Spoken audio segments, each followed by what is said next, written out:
Hello people, in this video we are going to discuss about the chapter 1 of class 6 history textbook Our Past, that is what, where, how and when. Now the thing is, we read in books, we read in newspapers or magazine and they say something, and rather mostly they say long back or long ago or something like 1,000 years ago or even 1 lakh or a million or even a century ago or several centuries ago. Such kind of words do we use. Now, we don't even remember what happened a week ago or a month ago, then how do we claim that we know something that has happened 1000 years ago? How does it happen?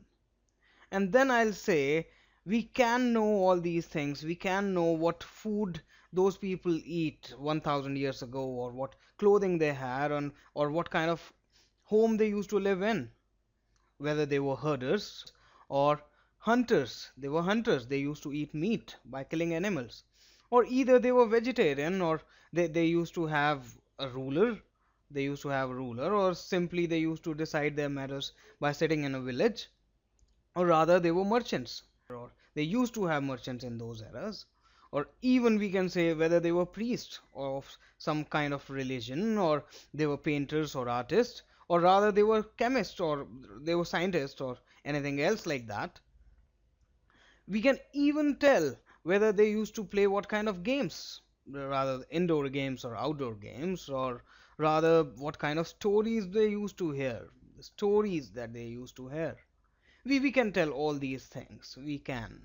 But the question arises again, how? It is, how can we tell all these things? And the answer comes here is, we do search for and read for books that we find, or either we can look for bones of animals, birds or fishes, which do tell like what kind of animal they used to eat, on what kind of animal they were present in those eras. And then we can certainly go for and check for the clayware or the metalware that we find there, or in the area where we are about to claim that we know about this particular area or these people. And certainly we can dug deep to look for hidden treasure. We can look for hidden treasure, or the forbidden cities, we excavate them and look for them. Now, another question arises here again, who looks for them? And then the answer is the archaeology and the history, or rather, archaeologists and the historians are the people who check for such things, who do check for such things. That is, it's a new word that we are going to introduce here. The archaeology, it is the study of human history. Remember, it's not animal history, it's a human history. It's of the nearby era, and then the prehistory, certainly the very old era that we are talking about. The study of human history and prehistory through the excavation of sites. Excavation is something that we dig deep inside the earth. Excavation of sites and the analysis, yes, this is important word, analysis of physical remains that we found on those sites. And then it comes as history. This is the study of past events, that whatever has happened, whatever archaeologists find, like let's say they have searched for a toy, and then the historians will come and they'll say, okay, if you have found a car, that means in those in that particular era, they people must know, or they must know what a car is. Or if at all the toys that we find comes in the shape of, let's say, a bullock cart, let's say it's a bullock cart, then our historian will say, okay, if we have found a bullock cart, that means those people used to have bullock cart and they knew about a bullock cart. And such kind of things the historians do, and then they just link up all these things. They do link up whatever archaeologists find, and rather even archaeologists do a similar kind of thing. They just link up all the facts regarding whatever things that they get from those particular sites. Okay, then it comes what kind of things that they get, and what kind of books the archaeologist can get from those particular eras. The answer comes is they used to have two kind of books, normally two kind of books. One is called as the manuscripts, manuscript, and the other one is inscription, inscription. Inscription. When we say manuscript, here the word manu means handwriting, handwriting or handwritten in Latin. So hence the word manuscript. And then inscription, something which is inscribed. Okay, usually we find manuscripts written on soft papers like the palm leaf, like we have one here from the Rig Veda. It is from the Rig Veda. It's a palm leaf, that the paper kind of thing that we see here. It is, this is a palm leaf, this is a palm leaf. And then here we have a birch bark, this is a birch bark. And this specimen, the original specimens, are kept in the history museum in Pune in Maharashtra, India. Maharashtra, India. Here it's the original manuscript, it's the original manuscript written on a birch bark. It is also from the Rig Veda.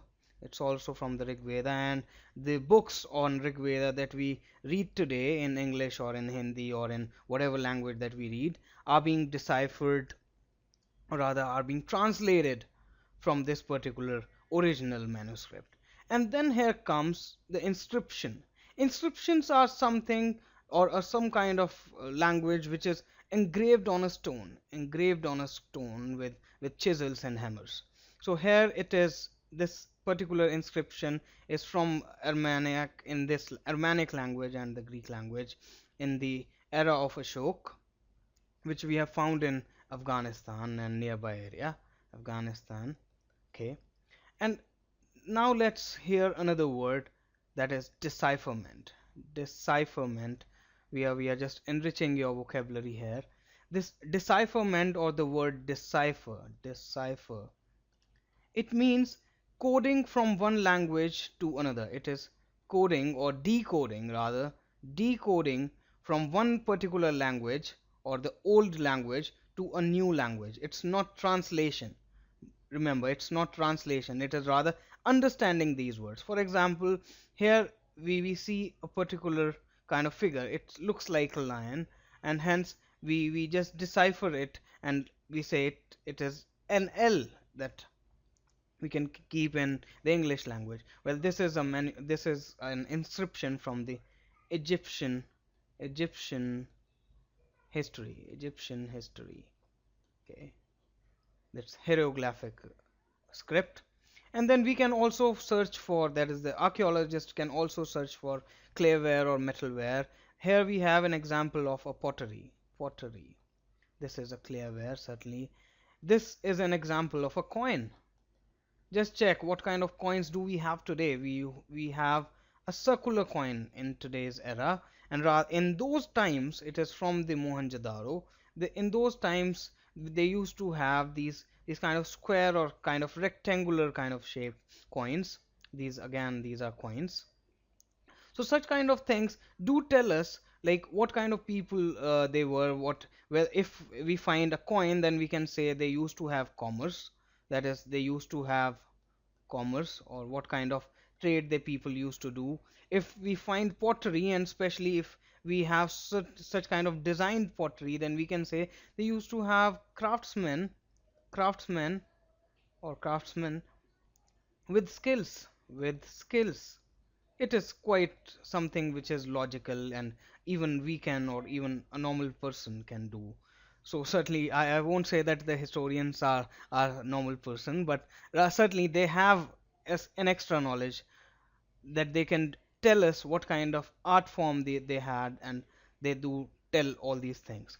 Now another thing comes is history simply past, or is it pasts?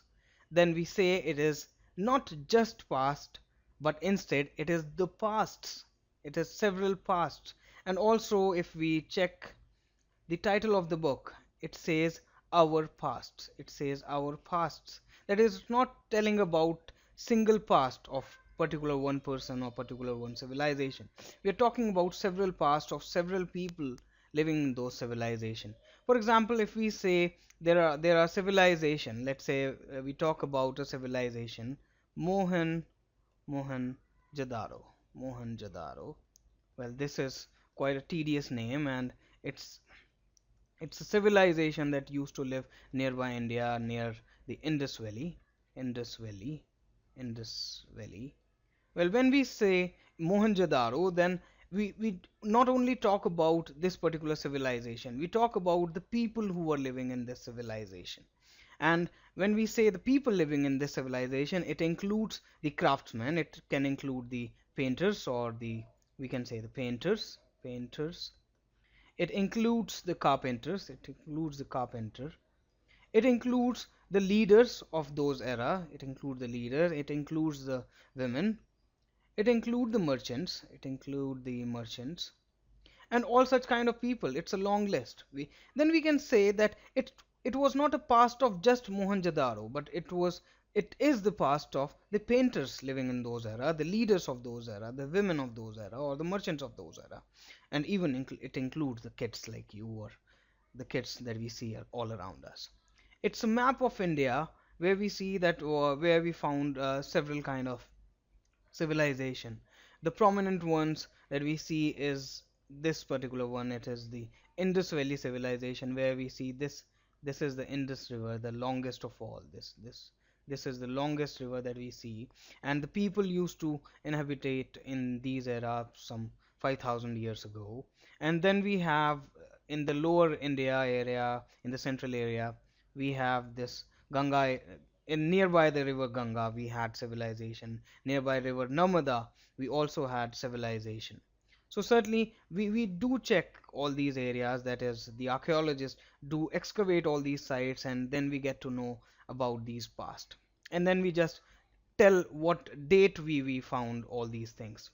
Now, another thing that we should read here is the dates. What does this word date means? When today someone asks what's date today, then we can simply say it is 16th of March, let's say 16th of March 2013. Then certainly it includes a date, that's a number of the month, then a month particularly, and then the year. But when the archaeologists or the historians find all these things, they are not sure whether which month or which particular date the thing existed, but certainly they can precisely, or not precisely but nearby, or rather I'll say approximately, they can say which year that things is manufactured of. Usually they write the word BC or AD after the year. For example, 500 BC. When we say 500 BC, that means 500 years. It says 500 years before Christ. It's before Christ, before Christ, before Christ, before Christ. And similarly, if we write AD, that is Anno Domini. Anno Domini, it means in the year of the Lord, in the year of the God. Now, these particular two things, that is the BC and the ADs, are something that we mention after the year. For example, 500 BC and 500 AD, that means there's a difference of 1000 years, 1000 years approximate. Okay, now the thing is, several people do not want the word Christ or Lord to be used while writing the dates, as they say that it has a communal effect. They do mention that it has a communal effect. Communal effect. When we say communal, it can tell us about a religion, it can tell us about a religion or particular community, and hence the word communal. So several of the historians they do argue that they don't want to use such kind of things which mention a community, or which is biased regarding a community. Hence they created another word for mentioning dates, which is BCE, that is before Common Era. CE, Common Era, that is, again, it is quite similar to the Christian era BC, and then the AD, Anno Domini. And another thing that they use is BP, before present. For example, if we say 200 BC, then in terms of BP it will be 2000 years of today, or you can say 2013, let's say it's today's date, then 2013 years plus BC, that's 200 years before Christ, it comes out to be 200 2213 years. That is, it will be called as 2213 BP. It will be called as 2213 BP, that is 2200 years ago from present.